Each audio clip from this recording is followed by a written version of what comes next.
हिंदूंची कत्तल करणाऱ्या, गायींची कत्तल करणाऱ्या टिपू सुलतानच्या बरोबर महाराजांची तुलना करतो। आम्ही जे बोलतो ते करतो।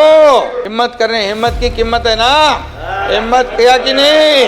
प्रतापगडच्या पायथ्याला हे दाखवण्यासाठी ती बंदी घातली ना, ते उलट कसं छत्रपतींनी तिथं त्या याचा कोथळा बाहेर काढला तो दाखवणं गरजेचं आहे। टिपू सुलतानचे गोडवे गाणे, त्याचं उदात्तीकरण करणे, छत्रपती शिवाजी महाराजांशी त्याची तुलना करणे हे पूर्णपणे दुर्दैवी आहे।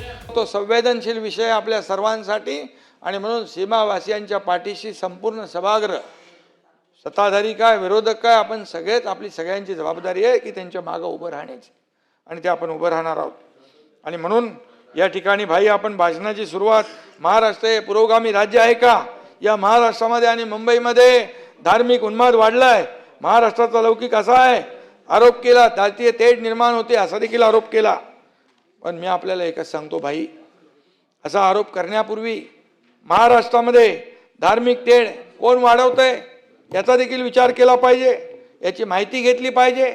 या महाराष्ट्राचा आराध्य दैवत छत्रपती शिवाजी महाराजांचा इतिहासाचा वारसा महाराष्ट्राला आहे। छत्रपती शिवाजी महाराजांच्या आदर्शावर आपण कारभार करतोय। छत्रपती शिवाजी महाराज हे आपलं आराध्य दैवत आहे आणि महाराज हे जगाचा आदर्श आहे। आज छत्रपती शिवाजी महाराज जयंती फक्त देशात नाही, महाराष्ट्रात नाही, जगभरामध्ये साजरी होती आहे, आणि म्हणून याचा सगळ्यांना आपल्याला अभिमान असला पाहिजे। मात्र आपले प्रदेशाध्यक्ष हिंदूंची कत्तल करणाऱ्या, गायींची कत्तल करणाऱ्या टिपू सुलतानच्या बरोबर महाराजांची तुलना करतो।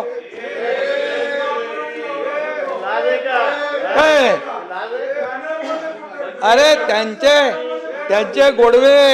त्यांचे गोडवे गाताना आणि टिपू सुलतान आणि छत्रपती शिवाजी बंटी भाऊ, छत्रपती शिवाजी महाराजांची आणि त्यांची तुलना तुम्हाला मान्य आहे? मान्य नाही ना, बाईला पण मान्य नाही आहे आणि आपल्यालाही मान्य नाही। पण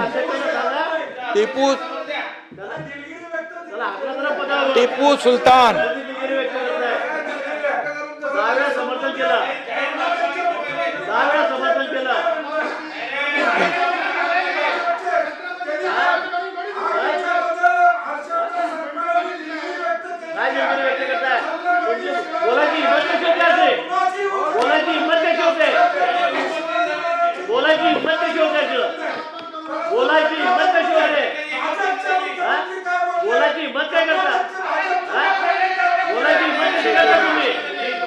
अरे सभापती महोदय, बंटी पाटील साहेब, आपल्याला एकच आहे की टिपू सुलतानचे गोडवे गाणे, त्याचं उदात्तीकरण करणे, छत्रपती शिवाजी महाराजांशी त्याची तुलना करणे हे पूर्णपणे दुर्दैवी आहे। याचा निषेध करावा तेवढा थोडा आहे। आणि मी हेही सांगतो औरंगजेबाचं देखील उदात्तीकरण, बॉम्बस्फोट मधले आरोपींचं उदात्तीकरण कोणी केलं? त्याच्या कबर कोणाची? तो अफजल खानाचं उदात्तीकरण।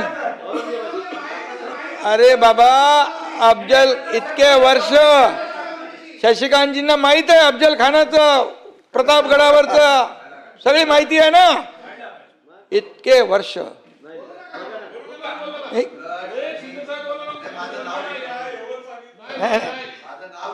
रेफरन्स साठी घेतलं। तुम्हाला माहिती आहे, सांगितलं मी, तुम्हाला माहिती आहे, तुम्ही साक्षीदार आहात, आणि म्हणून जे हिम्मत करणे, हिम्मत की किंमत आहे ना, हिम्मत किया की नाही।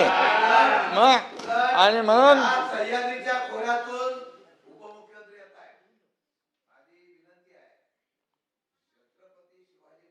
तो पराक्रम केलाय ना प्रतापगडच्या पायथ्याला, ते दाखवण्यासाठी ती बंदी घातली ना, ते उलट कसं छत्रपतींनी तिथं त्या याचा कोथळा बाहेर काढला तो दाखवणं गरजेचं आहे। देसाई साहेब, आज घोषणा करा, हा बस ते बंद केलंय, काय गरज आहे? ते पालकमंत्र्यांना सांगितलेलं आहे, ते होणार आहे। आम्ही जे बोलतो ते करतो. शशिकांतजी, इतके वर्ष कुणी हिम्मत केली?